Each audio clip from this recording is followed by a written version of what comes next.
Ils l'ont traité comme un criminel pour un simple café, mais sa riposte a fait trembler leur monde. Avant de plonger dans ce récit, si cette injustice vous révolte, laissez un commentaire avec le numéro 1 et abonnez-vous pour soutenir ces histoires. Si vous hésitez, mettez un pouce bleu pour l'émotion. Et surtout, ne quittez pas avant la fin. Un rebondissement explosif vous attend, prêt à changer votre regard. Dans une petite ville côtière de Bretagne, à Saint-Malo, un matin brumeux de mai 2025, le café Le Phare, niché entre une librairie poussiéreuse et une boutique de souvenirs marins, s'éveille doucement. L'air sent le sel et le pain chaud.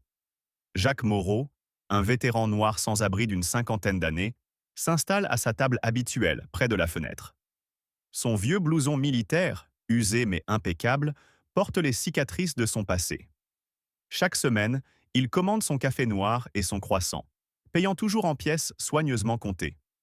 Pour Sophie, la serveuse au sourire chaleureux, et Monsieur Dubois, le patron bourru mais bienveillant, Jacques est plus qu'un client. Il est une présence rassurante, un homme de dignité silencieuse. Mais ce matin, l'atmosphère change. Deux gendarmes, Dupont et Lefebvre, poussent la porte avec arrogance, leur regard fixé sur Jacques. Sans raison, ils l'interrogent. Vous êtes client ici? Vous avez payé? Leur ton est sec, méprisant, comme si sa simple existence était un délit. Sophie tente de défendre Jacques, mais Dupont la coupe brutalement. La colère monte dans le café. Les clients retiennent leur souffle.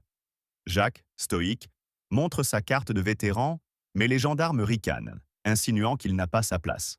L'injustice brûle, l'humiliation est palpable. Pourquoi cet homme, qui a servi son pays, doit-il prouver son droit d'exister?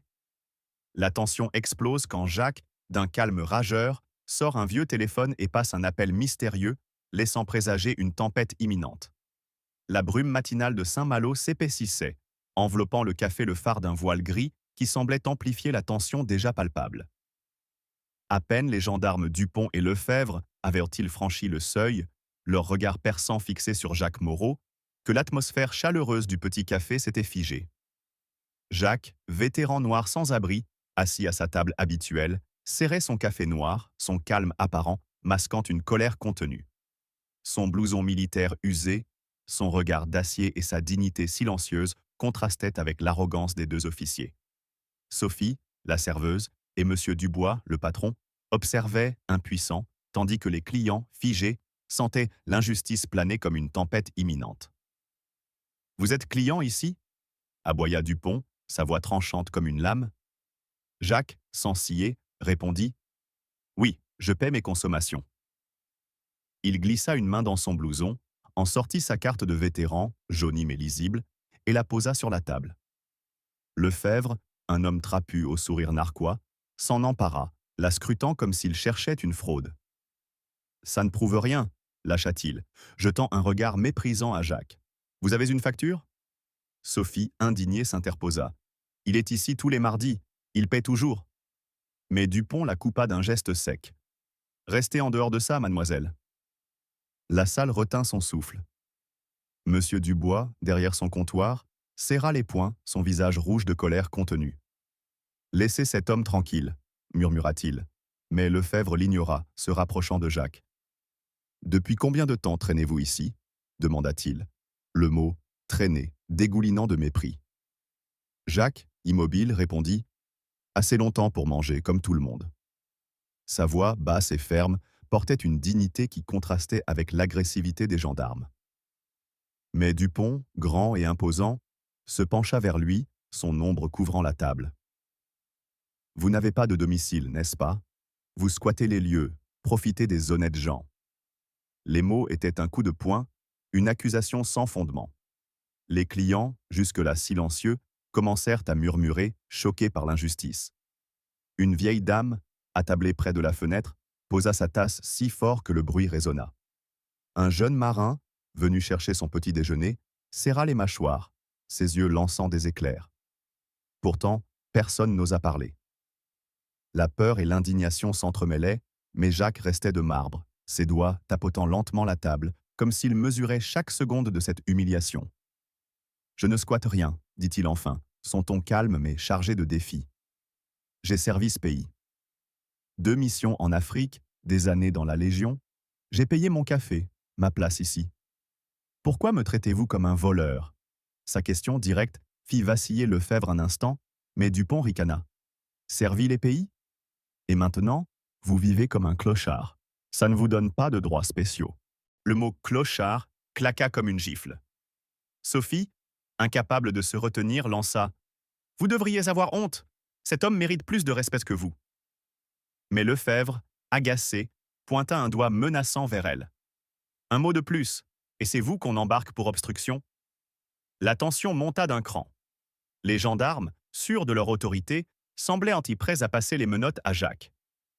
Il fouillera son sac à dos posé près de la chaise, éparpillant ses maigres affaires, un carnet usé, une photo jaunie d'un camarade en uniforme, un briquet gravé d'une vieille devise militaire. Chaque objet était une insulte de plus, une violation de son intimité.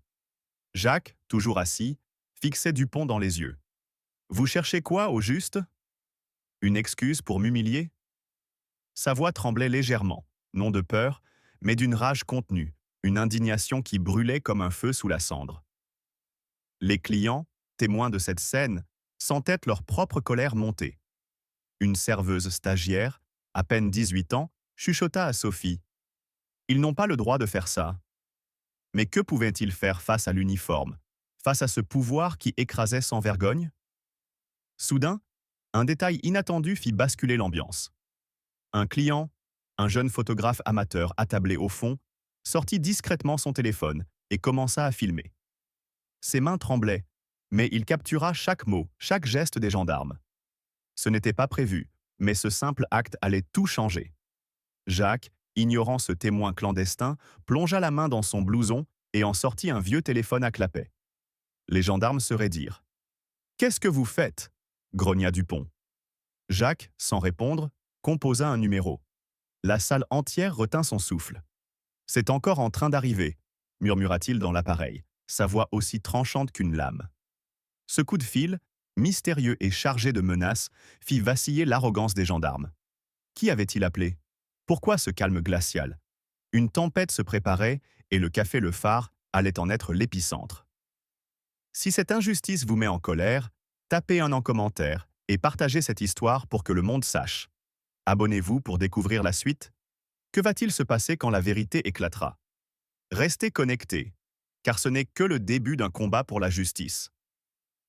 Alors que les gendarmes Dupont et Lefebvre quittaient le café Le Phare, leurs pas lourds résonnant sur le plancher usé, l'atmosphère restait lourde, comme si l'air de Saint-Malo s'était chargé d'une colère silencieuse. Jacques Moreau, toujours assis à sa table, fixait son café refroidi, son visage impassible masquant une tempête intérieure. Sophie, la serveuse, tremblait encore d'indignation, tandis que M. Dubois, derrière son comptoir, secouait la tête, murmurant « Ce n'est pas juste ». Mais dans l'ombre, un client, le jeune photographe, continuait de filmer discrètement, capturant chaque instant de cette humiliation publique. Ce qu'aucun d'eux ne savait encore, c'était que ce simple téléphone, tenu par des mains nerveuses, allait déclencher une vague qui secourait la ville entière. L'injustice bouillonnait dans le café, mais Jacques restait d'un calme presque surnaturel. Ses yeux, fixés sur la carte de vétéran qu'il avait reposée sur la table, semblaient retracer des années de combats oubliés. Les gendarmes, sûrs de leur impunité, avaient poussé leur interrogatoire à l'extrême, fouillant ses affaires, riant de sa condition de sans-abri.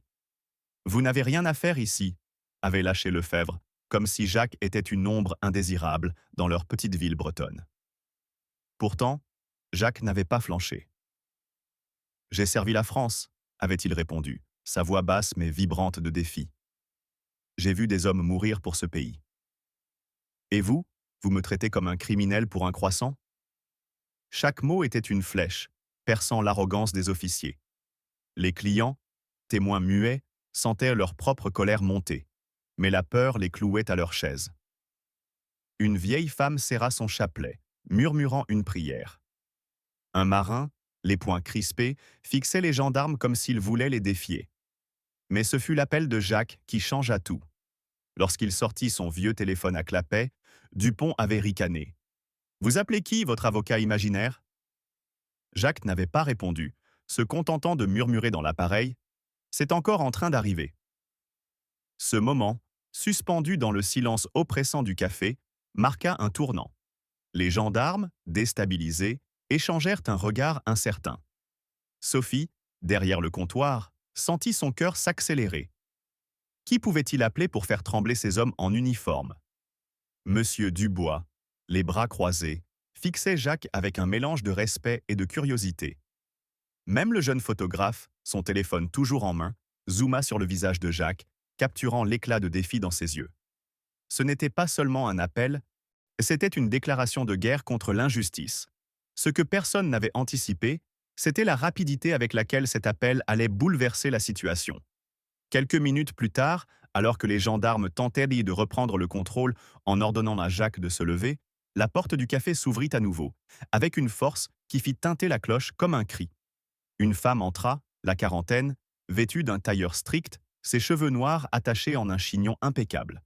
Elle portait une mallette en cuir et un badge discret, mais son aura imposait le silence.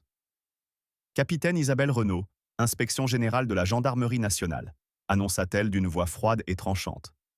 Les gendarmes se figèrent, leur visage passant du rouge au blanc en un instant. Renaud s'avança vers Jacques, ignorant les officiers. « Monsieur Moreau, vous allez bien ?» demanda-t-elle, son ton mêlant respect et autorité. Dupont tenta de se justifier. « Nous répondions à une plainte. » Mais Renaud le coupa net. « Une plainte? Où est-elle? Vous avez violé les protocoles en interrogeant un citoyen sans motif valable. Et ne pensez pas que vos caméras d'épaule sont éteintes. » Elle pointa un doigt vers l'appareil fixé sur l'uniforme de Lefebvre, qui blêmit. « Tout est enregistré. » Les clients, jusque-là silencieux, laissèrent échapper des murmures de satisfaction. Sophie, les larmes aux yeux, serra son torchon comme pour contenir sa rage. Monsieur Dubois, enfin, s'avança. « Vous n'avez aucun droit de traiter un homme comme lui de cette manière. C'est une honte. » Renaud hocha la tête, son regard perçant fixé sur les gendarmes. « Vous sortez. Maintenant. Nous réglerons cela au poste. » Mais un détail inattendu ajouta une couche de drame à la scène. Alors que les gendarmes, humiliés, quittèrent le café, le jeune photographe, toujours en train de filmer, trébucha nerveusement, laissant tomber son téléphone. L'écran s'alluma, révélant qu'il diffusait la scène en direct sur une plateforme locale. Des dizaines de spectateurs en ligne avaient déjà vu l'incident, et les commentaires affluaient, pleins de colère et de soutien pour Jacques.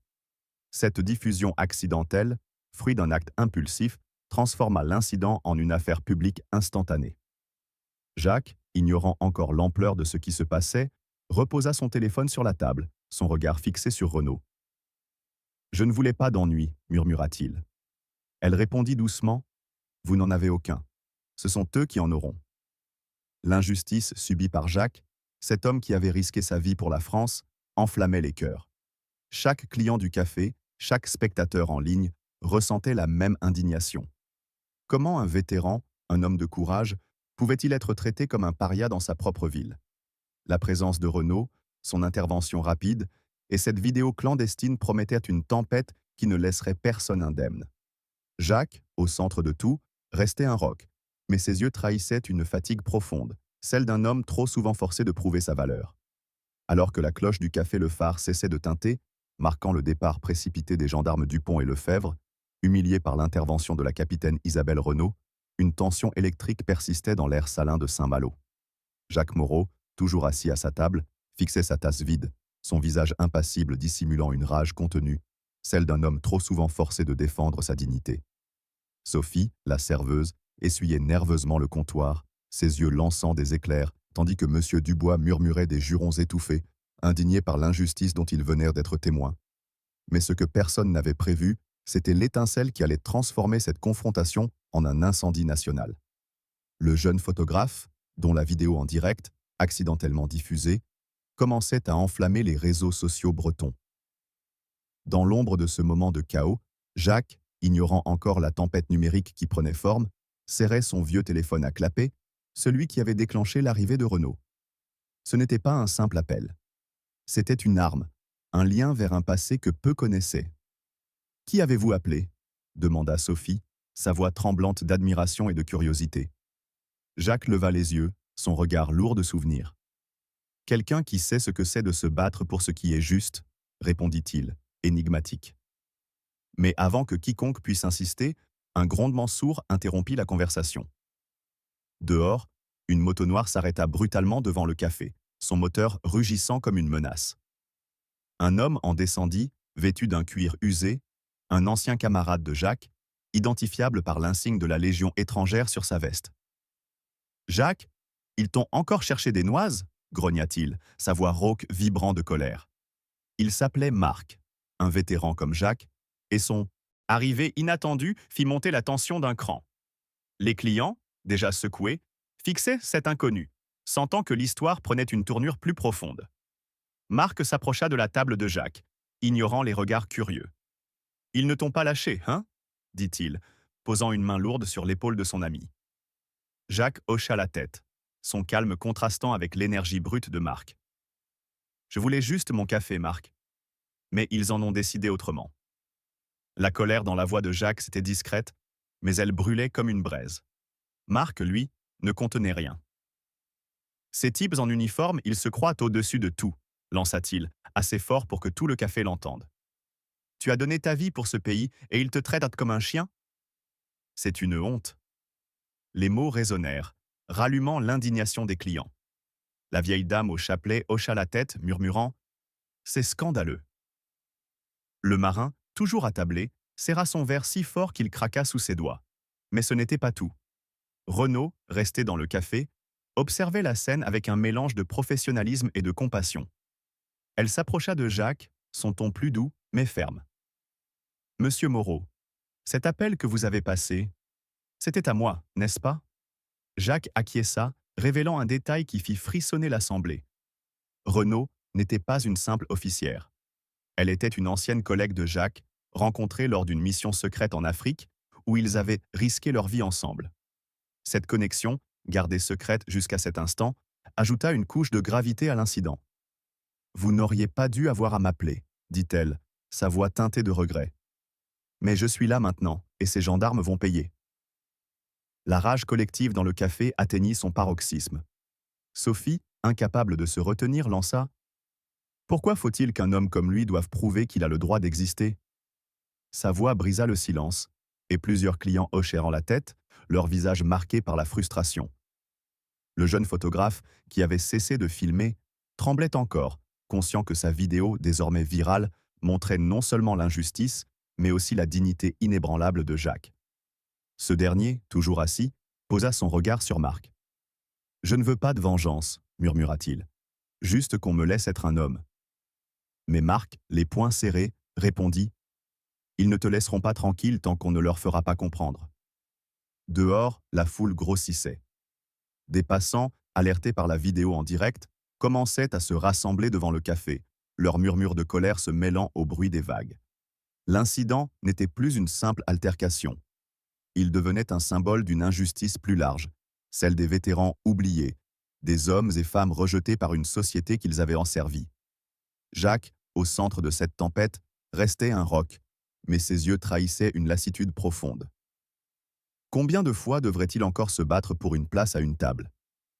La réponse, portée par la vidéo virale et l'arrivée de Marc, promettait de secouer Saint-Malo et au-delà, forçant chacun à regarder en face une vérité trop longtemps ignorée.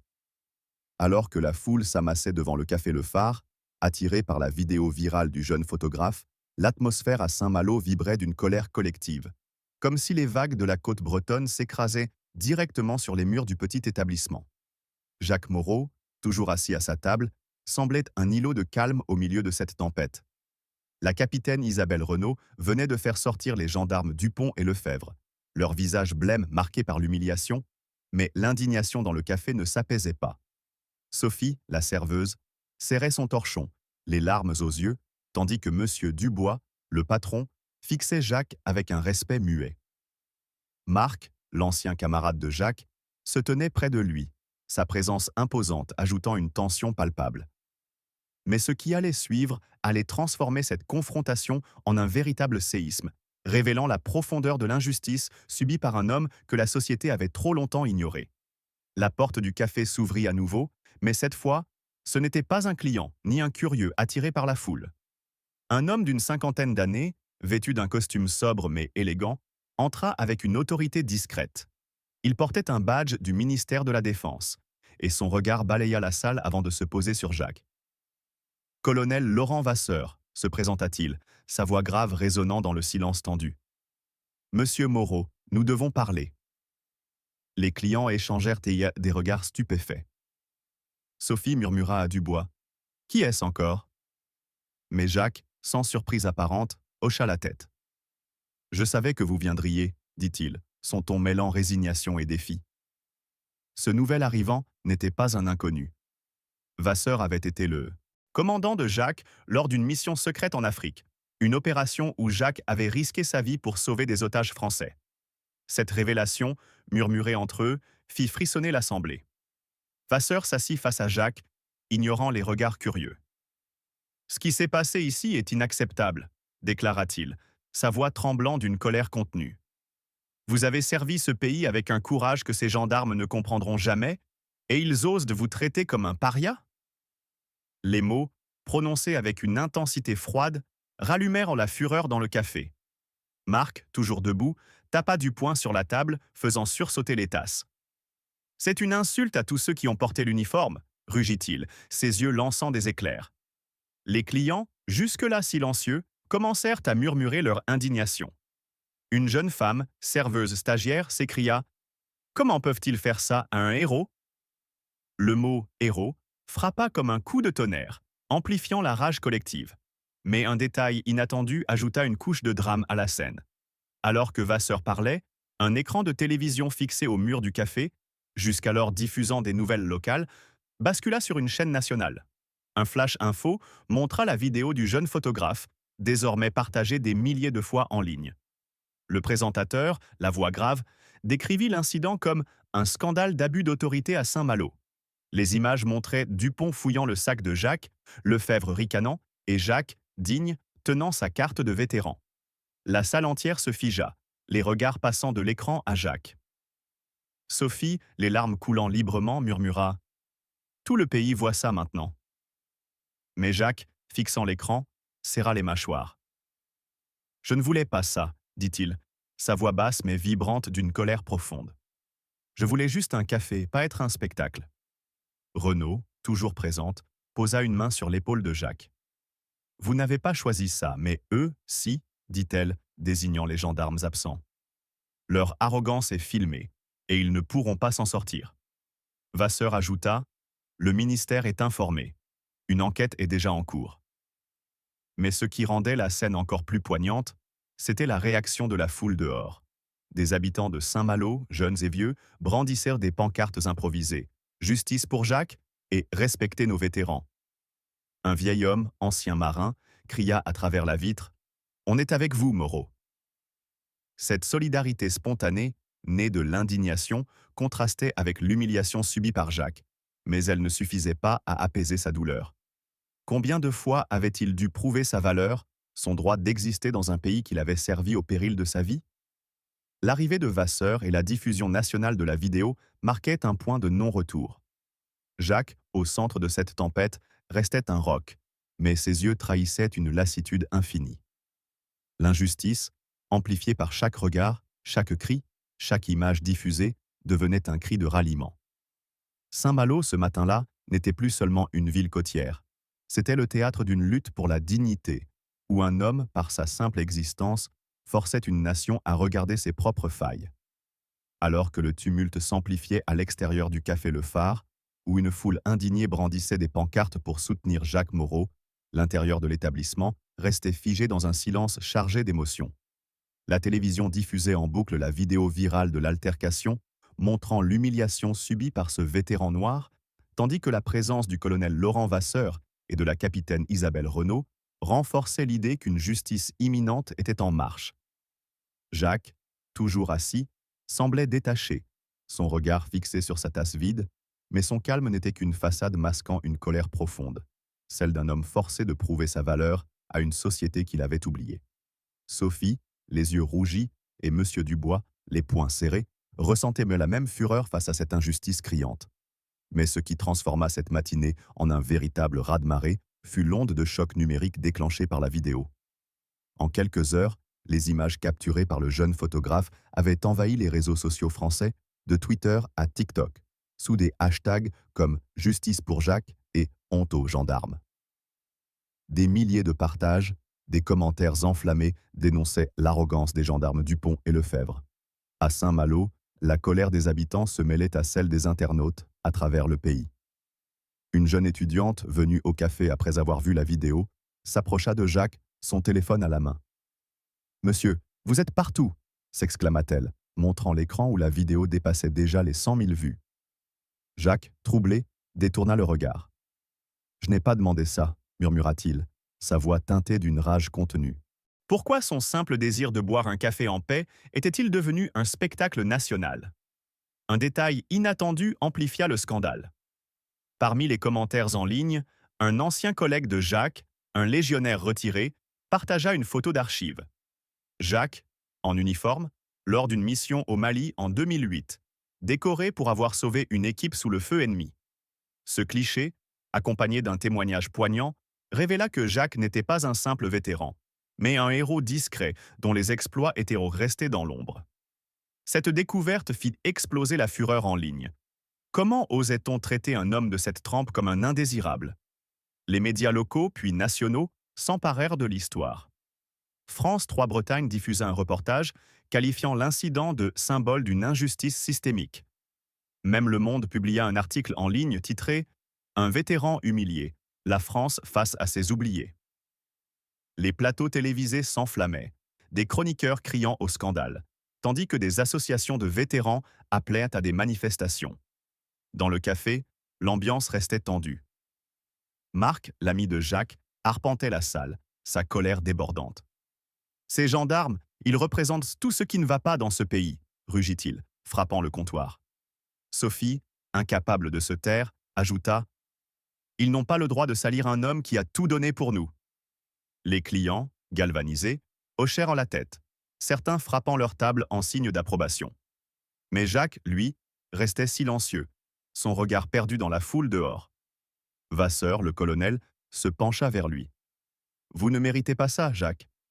Le pays vous doit plus que des excuses. » Ces mots, bien que sincères, ne suffirent pas à apaiser la douleur d'un homme trop souvent réduit à son statut de sans-abri. Ce qui rendait la scène encore plus poignante était l'arrivée d'un groupe de jeunes militants portant des brassards aux couleurs de la Légion étrangère venus exprimer leur soutien.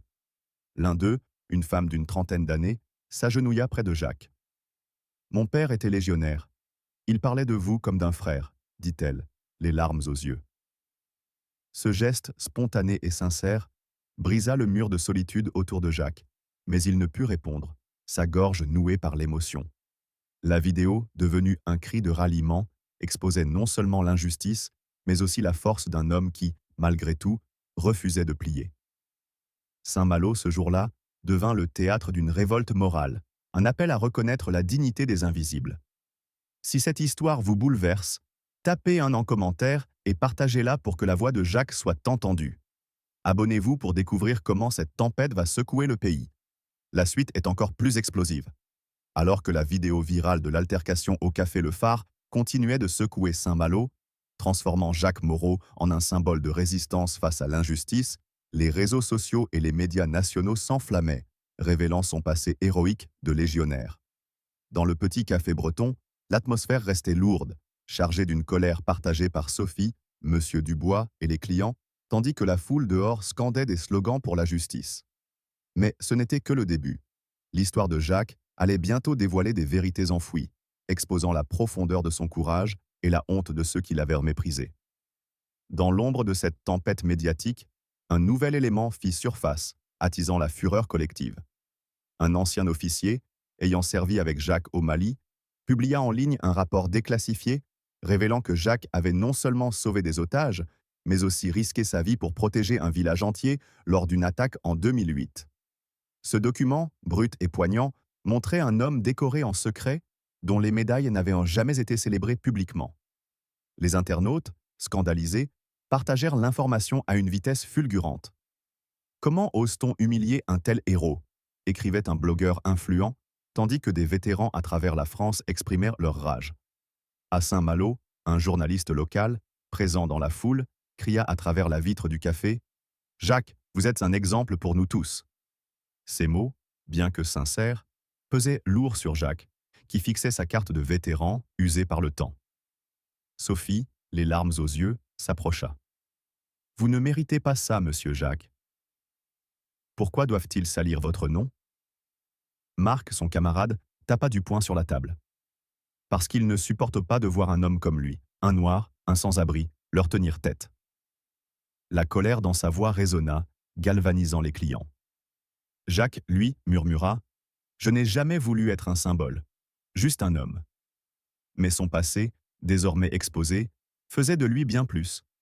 Un miroir des failles d'une nation. Alors que le passé héroïque de Jacques Moreau, révélé par un rapport déclassifié, enflammait les réseaux sociaux et faisait de lui un symbole national à Saint-Malo, le café Le Phare restait un épicentre d'émotions brutes. La colère des habitants, attisée par l'injustice subie par ce vétéran noir sans abri, vibrait dans chaque coin de la ville bretonne.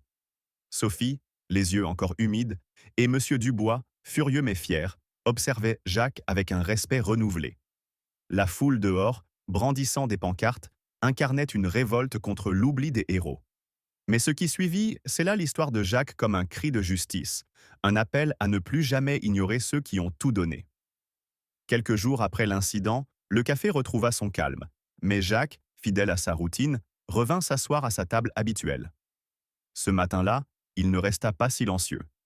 Debout, sa silhouette marquée par les années de service, il s'adressa aux clients d'une voix grave, vibrante d'une colère contenue. « Je ne suis pas un héros », commença-t-il, ses mots perçant le silence. « Je voulais juste un café, comme vous tous. Mais certains ne voient en moi qu'un problème, un sans-abri, un noir. Pourquoi dois-je prouver que j'ai le droit d'être ici ?» Sophie, émue, essuya une larme. Un client, un vieux pêcheur, baissa la tête, honteux du silence collectif face à l'injustice. Un événement inattendu intensifia l'émotion. Une lettre, remise par un émissaire du ministère des Armées, arriva pour Jacques. Elle contenait des excuses officielles et une médaille d'honneur, jamais remise, pour ses actes au Mali. Mais Jacques la repoussa. « Les médailles ne me rendent pas ma dignité », lança-t-il, sa voix tremblante de rage. « Ce que je veux, c'est qu'on respecte ceux qui sont oubliés, ceux qui dorment dans la rue après avoir servi. » Son discours, relayé par un client en ligne, devint viral, forçant Saint-Malo et la France entière à affronter une vérité amère. La dignité ne se négocie pas, elle se doit.